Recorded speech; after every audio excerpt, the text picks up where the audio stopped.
There's a zero-risk, high-reward experimental feature that we're going to explore today. It's one of the most exciting features to emerge for front-end developers. We'll be exploring how to make your existing page navigation seem more buttery and app-like by applying animated effects to transition from one page to the next. We're doing it with a tiny bit of CSS and the browser's own rendering engine. There may be a browser or two where it's not fully supported yet, but the good news is that you can implement it today without anything breaking in your existing navigation, without you needing feature detection, and your navigation will work as normal for environments that haven't applied it yet. First, we'll demonstrate the animated effects, and if you like the concept, I'll be showing you the code to make each type of transition happen in your projects. I'll have the code put in place on my website soon, but it won't be there right away, so I'll make sure all of the code is really clear and visible on screen during this video so that you can experiment with the examples right away. Okay, there's going to be 4 different effects that I'll be showing you. The first is fade in, fade out from one page to another. Cinema scale will be the second one. The third will be slide effect. The fourth will be wipe effect. So wipe, slide, cinema scale, fade in and fade out. But keep in mind that you can create any type of animated effects that you want, and it's unlimited what you can be creative with regarding CSS and animation. Okay, so this would be like your normal navigation links, and I'm going to click the other page to go to a different document. And you can see the fade out and fade in effect happening from one page to the other.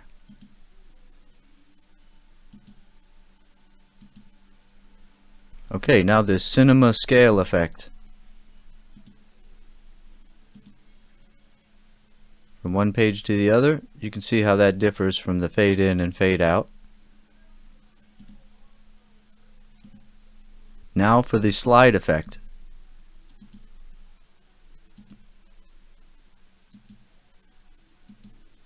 And tell me which effect that you guys like the best. Let me know in the comments if you have a preference for one over the other. Let me know which one you think looks the coolest. And now finally the wipe effect.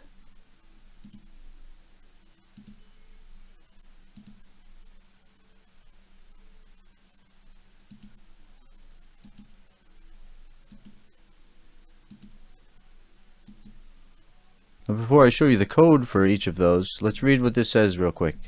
It's cache friendly. Since it's just CSS and HTML, the browser can cache the pages separately, and the transitions still work. SEO friendly. Search engines see real links and real pages, not a complex JavaScript blob. Zero risk, high reward.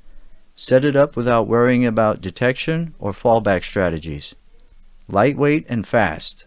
Small amount of in-house code that does not require a bulky framework. And what's cool about this is you don't have to have a SPA or a single page application project. This could just be a normal website with many documents and many different pages, and the navigation will have an animated effect as if it were an SPA or an application. Alright, now let's take a look at the code. Okay, so we're going to take a look first at the style sheet that had the fade in and fade out effect.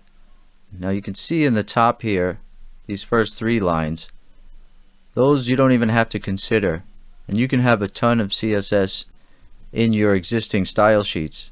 But what you'll have to add to make this happen is enable cross-document transitions with the @viewTransition rule. And inside of that rule, the view transition rule, you'll want navigation property set to auto. Then the next thing for this, only for this particular effect, the fade in and fade out, you might want to set a background color for the fade in and fade out. And I set it to my exact same background color for the project. And I did that so that there's no other color that comes into play during the animation. But if I wanted to fade through pink, I can make it fade through pink. If I wanted to make it fade through blue, I can make it fade through blue. Or if I just wanted to set it to black, I could set it to black. So you might have a dark project or a light project, and you can make it fade from white pages through a pink or purple or green if you wanted. Or you can just set it to the actual background color that your project is. But the other three transition effects, the cinema scale, slide, and wipe, you wouldn't need to set this background color for the view transition. You wouldn't even need this rule at all. What you would need are these four rules. You'll have view transition old, that's from going from the old page, and then view transition new, going to the new page. And each one is set to play a keyframe animation.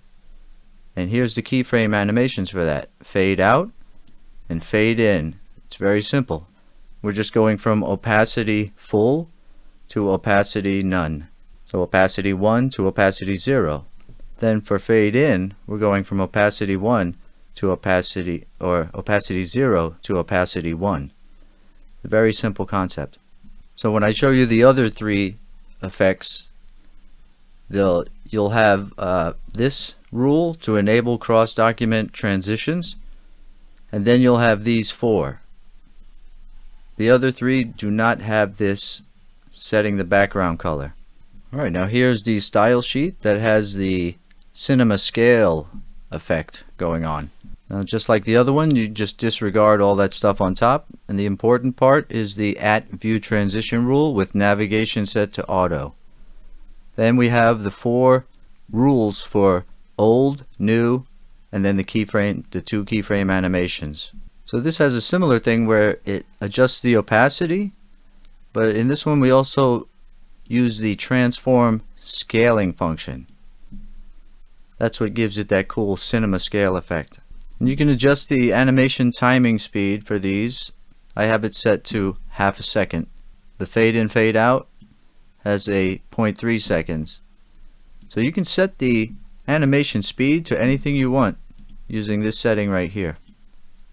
If you think you want it to be a little bit quicker and snappier or slower.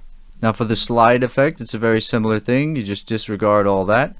The important part is your view transition rule, navigation auto, and then we have these four rules once again. From old page to new page, and then slide out and slide in over here, refer to these keyframe animations. Slide out, slide in, and we're using transform, translate X to achieve that effect. Now for the wipe effect, we have the code that you just disregard at the top. Then we have view transition, navigation auto, and then we have only three rules this time. We have an animation set to wipe reveal, and then for the old page we have an animation of none. We make sure the Z index is set to -1 so it is behind the new. Then that keyframe animations, we're using a clip path property with the inset function. So it wipes from right to left. Now like I said, I'll have all of this code available at my site pretty soon, but I can't guarantee when. That's why I made sure it's all very legible on the screen, so you can type the code from the code you see on the screen if you want to play with it right away. So if you want to look at my index.html and my other.html, these are just the demo files. You can see I'm just linking to the style sheet like normal in both of the documents, and they're very minimal documents. Here it is again. So if you have your global or main.css file, you can just add these effects to that. You don't really have to have a separate independent CSS file for it. You just choose the navigation effect that you want and you apply it to your global CSS file, your normal CSS file that you're already working with. Or you can have an independent one and have two links here.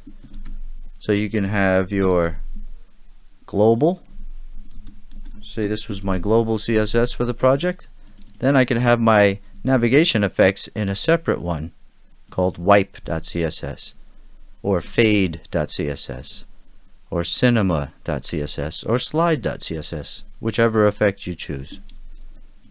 So let me remove that. And that's the gist of it. It's very simple, it's very easy, it's very lightweight, and it makes some really cool animated effects that makes your project seem like it's a single page application with really buttery navigation effects. But in reality, it's just your normal website project that might have many documents going from one page to the other. With your normal navigation, you set your CSS up like this, and it takes on a whole new feel that's ready for the future. So like I said earlier, let me know which effect out of the 4 that you find to be the most smooth and buttery. And if you have any questions, you can pop the questions in the comments, and when I get around to reading the comments, I'll try to answer, or other viewers can answer your questions also. So give this video a like if you enjoy these effects and this kind of code, and be sure to subscribe if you'd like to see more of this kind of stuff where we deal with core first technologies that's lightweight, super fast to give your projects better metrics, slimmer code, and faster processing.